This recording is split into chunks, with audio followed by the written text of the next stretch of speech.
నమస్కారం. పండగ వేళకు స్వాగతం. తిరుమలలో వైభవంగా శ్రీవారి చక్రస్నానం. నేటితో ముగినున్న బ్రహ్మోత్సవాలు. ఇంద్రకీలాద్రిపై ముగిసిన శరన్నవరాత్రి ఉత్సవాలు. ఇవాళ రాత్రి కృష్ణానదిలో దుర్గమ్మ తెప్పోత్సవం. ఈ విశేషాలతో పాటు నవరాత్రి నైవేద్యాలు ఎలా చేయాలో తెలుసుకుందాం.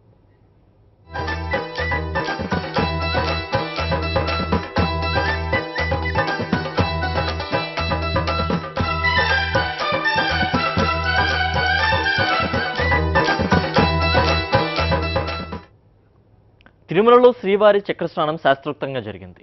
బ్రహ్మోత్సవాల్లో చక్రస్నానమే చివరి ఘట్టం. పుష్కరిణిలో ఉత్సవమూర్తులకు వేదమంత్రోచ్చరణలతో చక్రస్నానం చేయించారు.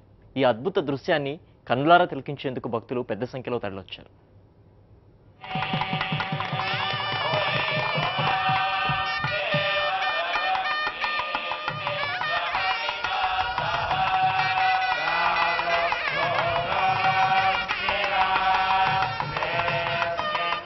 తిరుమలలో బ్రహ్మోత్సవాల శోభ వెల్లివిరిసింది. బ్రహ్మోత్సవాల్లో భాగంగా పుష్కరిణిలో శ్రీవారి చక్రస్నానం కార్యక్రమం కన్నుల పండుగగా సాగింది. వేకువజామున శ్రీవారి ఆలయం నుంచి శ్రీదేవి భూదేవి సమేత మలయప్ప స్వామి వారిని వరాహ పుష్కరిణి చెంతకు ఊరేగింపుగా తీసుకొచ్చారు. ఆ తర్వాత ఉత్సవమూర్తులకు చక్రతాళ్వార్కు అభిషేకాలు, స్నపన తిరుమంజనం అర్చకులు వేడుకగా నిర్వహించారు. మంగళ వాయిద్యాలు, వేదమంత్రోచ్చారణల నడుమ పెద్ద జీయర్ సమక్షంలో అర్చకులు చక్రతాళ్వార్కు పుష్కర స్నానం చేయించారు. కార్యక్రమం ఆశాంతం పుష్కరవేణి గోవిందనామ స్మరణలతో మారుమోగింది. భక్తి పారవస్యం ఓలలాడింది.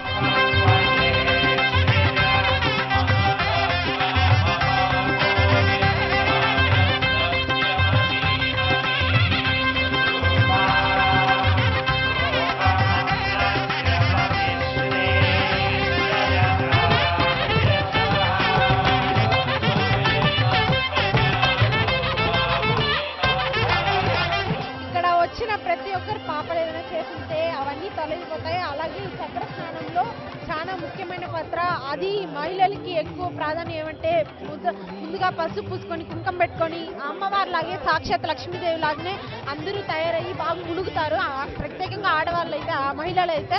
అలాగే మేము చిన్నప్పటి నుంచి వస్తున్నాం. నేను చిన్నప్పుడు నాకు 3 years ఉన్నప్పటి నుంచి మా మమ్మీ వాళ్ళు నన్ను తీసుకొని వచ్చి ప్రతి ఎంత ఎగ్జామ్ అయినా ఎంత కష్టం వచ్చినా ఎప్పుడు కానీ ఇక్కడికి వచ్చి మునిగేసి వెళ్తాము. చక్ర స్నానం సర్వపాప హరణం అని అంటారు. విజయదశమి రోజు చక్ర స్నానం చేయడం చాలా అదృష్టంగా భావిస్తున్నాము. మేము ప్రతి సంవత్సరం వస్తాము. 14 సంవత్సరాలుగా చక్ర స్నానము మొక్కున్నాము. ప్రతి సంవత్సరం వచ్చి దేవుడికి చక్ర స్నానం చేసుకొని దర్శనం చేసుకొని వెళ్తాము. సాక్షాత్తు నేను ప్రమాదవశాత్తు ఇదే కోనేట్లో ప్రమాదవశాత్తు నేను మునిగిపోయినాను. నాకు ఈత రాదు. సాక్షాత్తు వెంకటేశ్వర స్వామి ఒక రూపంలో నన్ను కాపాడినాడు. నాకు పునర్జన్మనిచ్చినాడు. కాబట్టి నేను బతుకున్నంత కాలం ఈ చక్రస్థానానికి రావాలని డిసైడ్ అయినాను. ప్రతి సంవత్సరం ఎక్కడున్నా కూడా భార్య, పిల్లలు, కుటుంబ సమేతంగా ఈ చక్రస్థానానికి వచ్చి ఎంతో సంతోషంగా వెళ్తున్నాము. మాకు ఆ గోవింద స్వామి ఎంతో అన్యోన్యంగా మా ఇంటి సమస్యలు లేకుండా సంతోషంగా చూస్తున్నారు. కాబట్టి ఆయన ఆశీస్సులతో నాకు పునర్జన్మనిచ్చినారు. కాబట్టి ఎంతో సంతోషంగా ఉన్నాం. తిరుమలలో 9 రోజులుగా జరుగుతున్న శ్రీవారి బ్రహ్మోత్సవాలు ముగింపు దశకు చేరుకున్నాయి. రాత్రి జరిగే ధ్వజావరోహణంతో శ్రీవారి వార్షిక బ్రహ్మోత్సవాలు వైభవంగా ముగుస్తాయి.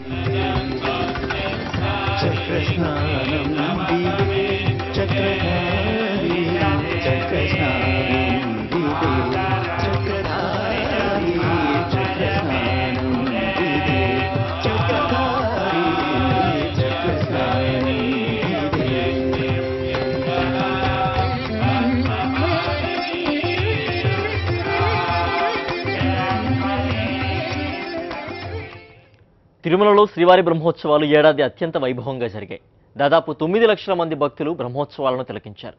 ఇవాళ రాత్రి జరిగే ధ్వజ అవరోహణ కార్యక్రమంతో బ్రహ్మోత్సవాలు ముగుస్తాయి. బ్రహ్మోత్సవాలకు సంబంధించి మరిన్ని వివరాలు తిరుమల నుంచి మా కరెస్పాండెంట్ ప్రసాద్ అందిస్తారు. ఈరోజు రాత్రి జరిగే ధ్వజ అవరోహణంతో ఈ శ్రీవారి బ్రహ్మోత్సవాలు పరిపూర్తి అవుతుంది. ఎందుకంటే ఇది బ్రహ్మోత్సవాల చివరిది.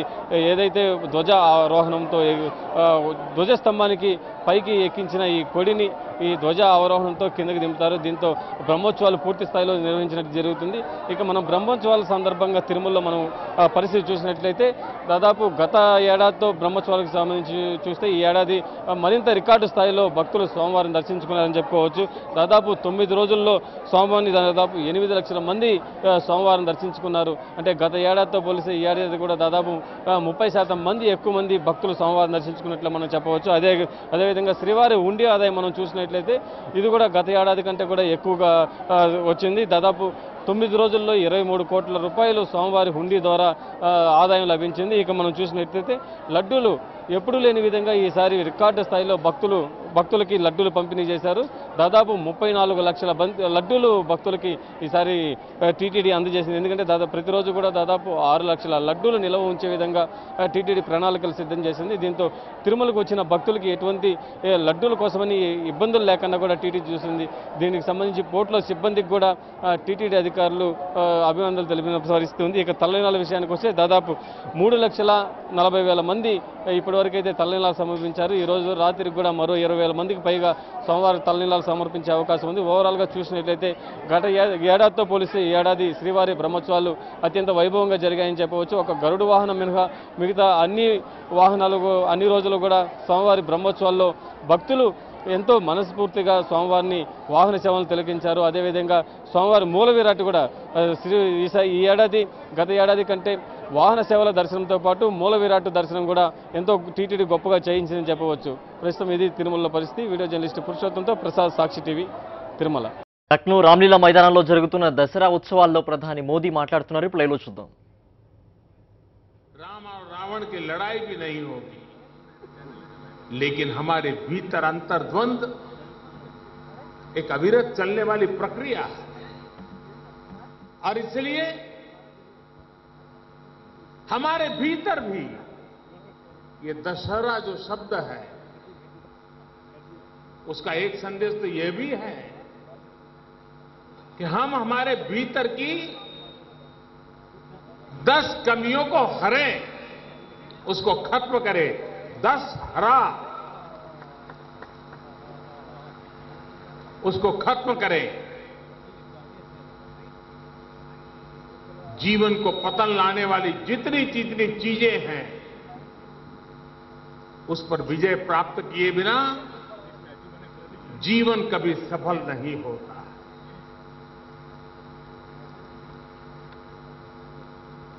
हर एक के अंदर सब कुछ समाप्त करने का सामर्थ्य नहीं होता है, लेकिन हर एक में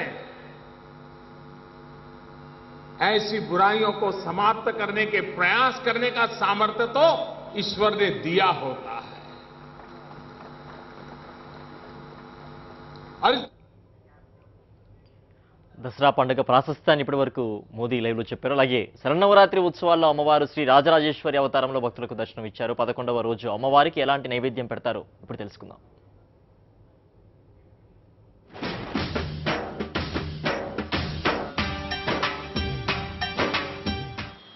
శరన్నవరాత్రుల సందర్భంగా దమన్ ఆర్గానిక్ లివింగ్ వారు సమర్పిస్తూ ఉన్న పండుగల ప్రత్యేక కార్యక్రమానికి స్వాగతం. Powered by deltas Panchatulasi. మరి ఈ రోజు 11వ రోజు అమ్మవారు శ్రీ రాజరాజేశ్వరి దేవిగా భక్తులకు అభయం ఇస్తూ ఉన్నారు. మరి ఈ వేళ అమ్మవారికి ఏ నైవేద్యాన్ని సమర్పించాలో లక్ష్మణ్ అడిగి తెలుసుకుందాం. మరి లక్ష్మణ్ గారు, ఈ రోజు అమ్మవారికి ఏం నైవేద్యం పెడదాం అంటారు? సొరకాయ తురుముతో ఖీర్ తయారు చేస్తారు. మరి ఏమేమి అవసరం అవుతాయి ఇంగ్రీడియంట్స్? ఫస్ట్ తురిమిన సొరకాయ, కోవా, నెయ్యి, కాజు, షుగర్, బాదం, సాబ్దనాలు, ఇలాచి, పాలు. సో మరి ఇంగ్రీడియంట్స్ అన్ని రెడీగా ఉన్నాయి కాబట్టి ఎట్లా తయారు చేస్తారు? ముందు ఏం చేస్తారు? స్టవ్ ఆన్ చేసి నెయ్యి వేసుకోవాలి. 2 స్పూన్స్? 2 స్పూన్స్. ఓకే. గీకిన సొరకాయ వేసుకోవాలి. ఓకే, సొరకాయ తురుము వేసుకోవాలి. అంటే పచ్చివాసన పోయేలాగానా? ఫ్రై చేసుకోవాలి. సొరకాయ తురుమండి చాలా సన్నగా ఈ మాదిరి కట్ చేసుకున్నారు, తురిమేశారు. అలా తురుముకున్న తర్వాత ఇలాగే నీళ్ళల్లో ఉంచి కొంచెం హాఫ్ బాయిల్ చేస్తే సరిపోతుంది. ఆ తర్వాత గీలో ఫ్రై చేయడమేనా? గీలో ఫ్రై, వాటర్ తీసేసి ఫ్రై చేస్తారు. ఓకే.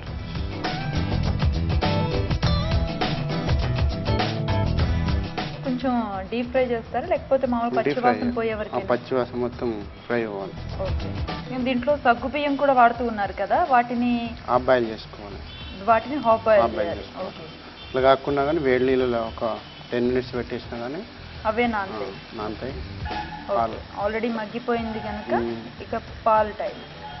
ఒక కప్పు పాల తగినంత ఎంత అవసరం అయితే అంత, ఇంకొంచెం కూడా వేసుకున్నా ప్రాబ్లం లేదు. ఓకే. వాటర్ కూడా వేసుకోవచ్చు. వాటర్ కూడా వేస్తారా? అంతేనా? సాధనాలు వేసుకోవచ్చు. ఇది 1 స్పూన్ వేసుకోవచ్చు. 1 స్పూన్ సరిపోతుందా? నెక్స్ట్ కోవా. కోవా మనకి రెగ్యులర్గా మార్కెట్లో దొరికే వస్తుంది. 1/2 స్పూన్ వేస్తే సరిపోతుంది. ఓకే. దగ్గరికి అయిపోయినట్లుంది కదా. తర్వాత షుగర్ వేసుకోవాలి.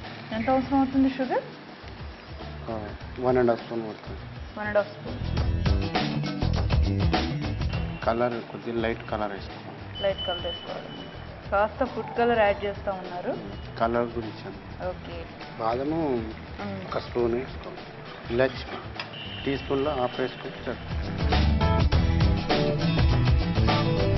మొత్తం అయిపోయిన తర్వాత చివరిలో జీడిపప్పు బాదం తరుగు వేస్తే సరిపోతుంది.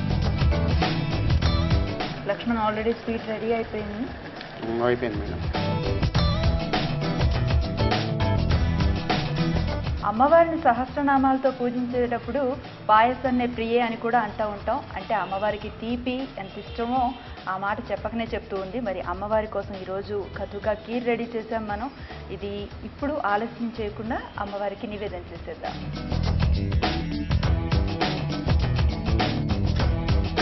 శ్రీ రాజరాజేశ్వరి అమ్మవారికి నివేదన చేసిన నైవేద్యం మన దగ్గర ఉంది. కద్దుకి కీర్ అంటున్నారు. మరి నివేదన చేసాం కనుక ఈ రెసిపీ రుచి ఎలా ఉందో నేను మీకు చెప్తాను. చాలా బాగుంది, ఎమ్మిగా ఉంది.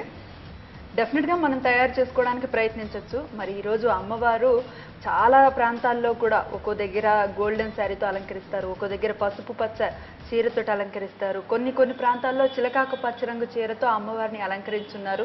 మరి చిలకాకు పచ్చ రంగులో అభయం ఇస్తూ ఉన్న అమ్మవారికి చక్కగా ఆకుపచ్చ రంగులో కనిపించే కద్దుకి కీర్ మనం నివేదనగా చేసాం.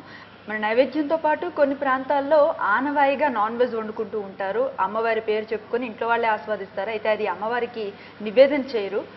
సో అది కూడా నేను మీకు పరిచయం చేస్తాను. ఆ రెసిపీని కూడా ఇంట్రడ్యూస్ చేస్తాను అంటున్నారు షెఫ్. అదేంటో చూద్దాం ఇప్పుడు.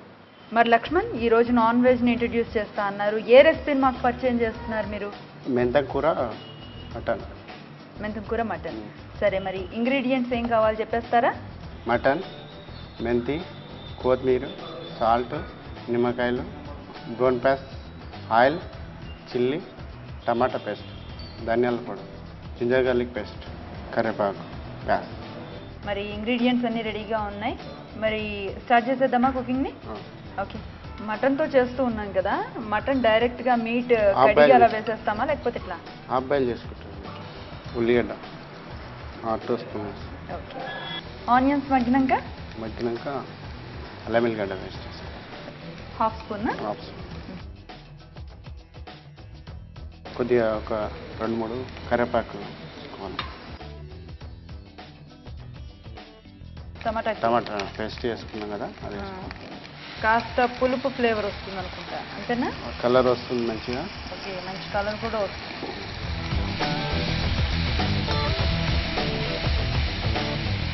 బ్రౌన్ ఆనియన్ పేస్ట్ 1 స్పూన్ సరిపోతుంది. 1 స్పూన్ సరిపోతుంది.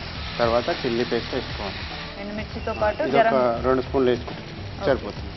కావాల్సినంత స్పైస్ కూడా ఈ మిరపకాయ పేస్ట్లో వచ్చేస్తుంది కాబట్టి, ఆల్రెడీ దీంట్లో మిరియాలు అవి కూడా కలిపాను కాబట్టి మళ్ళీ స్పైసెస్ ఏం యాడ్ చేయాల్సి ఉంటుంది. లైట్గా ధనియాల పౌడర్ వేసుకోవాలి మీద చివర్లో. ఓకే. మెంతి వేసుకోవాలి. ఇది చాలా హెల్దీ. మనం మెంతి ఎందుకంటే పచ్చిలోనే కాదు నాన్ వెజ్ లో కూడా వేసుకోవచ్చు, ఇట్లా కూడా వేసుకోవచ్చు. ఇంకా బాయిల్ అయినాక మటన్ వేసుకోవాలి. నల్లి బొక్కలు ఎందుకంటే చాలా ఓకే బాయిల్ అయిపోయింది, ఇప్పుడు వేసేసుకోవాలి. రైట్.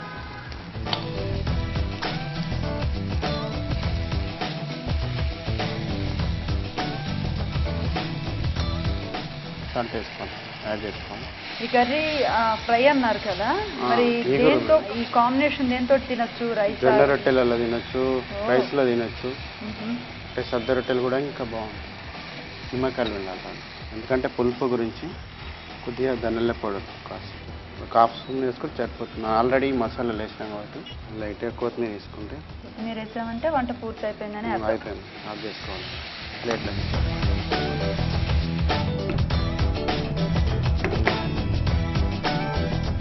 మెంతి మటన్ కర్రీ రెడీ అయిపోయిందండి. ప్రస్తుతం మన చేతిలో ఉంది, టేస్ట్ చేద్దాం. దానికన్నా ముందు ఇంత చక్కటి రెసిపీస్ని మనకి ఇంట్రడ్యూస్ చేసినటువంటి లక్ష్మణ్ గారు, thank you very much Lakshman గారు. మంచి రెసిపీని మా కోసం ఇంట్రడ్యూస్ చేశారు, థ్యాంక్ యూ వెరీ మచ్.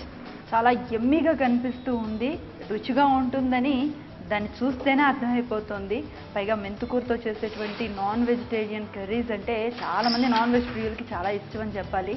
మరి ఆలస్యం చేయకుండా దీని రుచి చూసేద్దాం.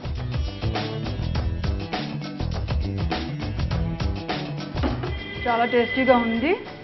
ప్రతిసారి చేసుకునే విధానంలోనే కాకుండా చిన్న చిన్న మార్పులు చేసుకుంటే ఖచ్చితంగా మన రెసిపీస్లో కొత్త కొత్త రుచులను ఆస్వాదించవచ్చు. మరి అలాంటి రెసిపీస్ అన్నింటినీ ఈసారి మేము మీకు పరిచయం చేయడం జరిగింది. మీ అందరికీ మరొకసారి శరన్నవరాత్రుల సందర్భంగా దసరా పండుగ శుభాకాంక్షలను తెలియజేస్తూ నమస్కారం.